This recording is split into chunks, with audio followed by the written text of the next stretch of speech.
प्रधानमंत्री नरेंद्र मोदी पूर्व प्रधानमंत्री जवाहरलाल नेहरू और इंदिरा गांधी के कार्यकाल के बाद लंबे कार्यकाल वाले प्रधानमंत्री की सूची में पहुंच चुके हैं। वर्ष 1984 में महज 2 लोकसभा सीटों तक सिमटने वाली भारतीय जनता पार्टी कभी लगातार 3 संसदीय चुनाव जीतेगी, इसकी शायद ही किसी ने कल्पना की होगी। भारतीय जनता पार्टी ने प्रधानमंत्री नरेंद्र मोदी के नेतृत्व में ये उपलब्धि हासिल की। 2014 की जीत के बाद लोगों को बहुत सी उम्मीदें थी। इन उम्मीदों की वजह विकास का उनका गुजरात मॉडल रहा। लोगों की उम्मीदों को पूरा करने की प्रधानमंत्री ने जो कोशिश की, 2019 में उन्हें जनता का फिर से भरपूर साथ मिला।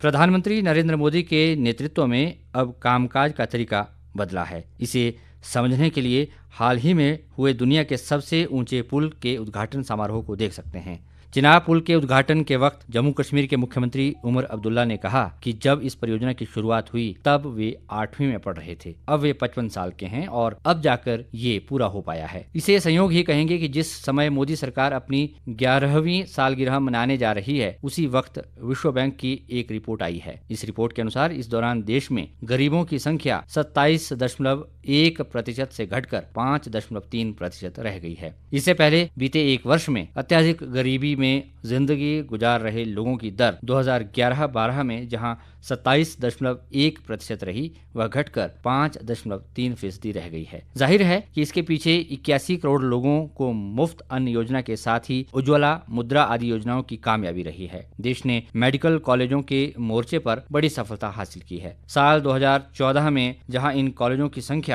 387 थी, 2025 में बढ़कर 780 हो गई है। इसी तरह MBBS की सीटें भी 51,348 से बढ़कर 2024 में 1,18,000 हो गई है। भाजपा के दावे के अनुसार सरकार की कौशल विकास मिशन के तहत अब तक 2,27,00,000 से अधिक युवाओं को ट्रेनिंग मिल चुकी है। उज्ज्वला योजना के तहत अब तक करीब 10,28,00,000 से ज्यादा गैस कनेक्शन दिए जा चुके हैं। केंद्रीय कॉर्पोरेट मामलों के मंत्रालय और सड़क परिवहन व राजमार्ग मंत्रालय में राज्य मंत्री हर्ष मल्होत्रा ने कहा कि केंद्र की कुशल नीतियों और प्रधानमंत्री नरेंद्र मोदी के विजन की बदौलत ईज ऑफ डूइंग बिजनेस में भारत विश्व स्तर पर 160 से 62वें पायदान पर खड़ा है। ईज ऑफ डूइंग बिजनेस की बात कर रहा हूँ, जिसमें आज भारत विश्व स्तर पर 160 से 62वें पायदान पर आकर खड़ा हुआ है। उसके पीछे प्रधानमंत्री जी का विजन। और मैं अगर MCA की बात करूं, आज एक कंपनी ने नई कंपनी को इनकॉर्पोरेट करना है तो वो 3 या 4 दिन में इनकॉर्पोरेट हो जाती है, क्योंकि every document has to be submitted online. पहले जहां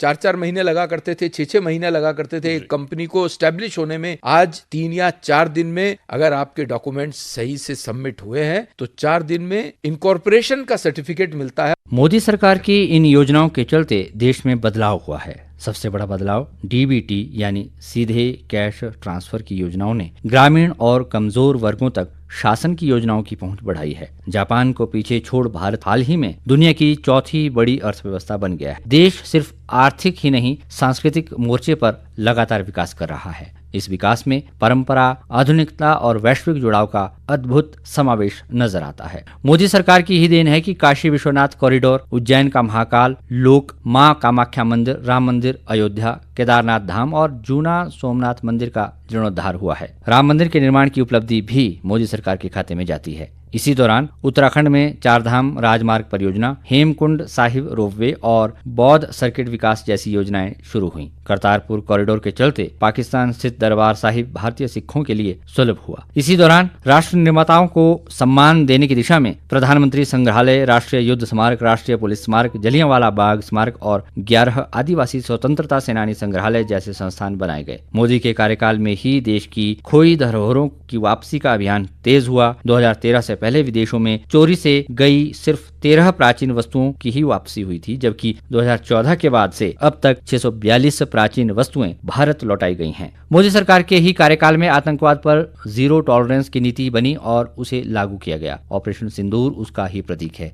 रक्षा मंत्री राजनाथ सिंह ने कहा कि वर्ष 2014 की तुलना में भारत का डिफेंस एक्सपो 35 गुना बढ़ गया है, जो 24,000 करोड़ तक पहुंच गया है।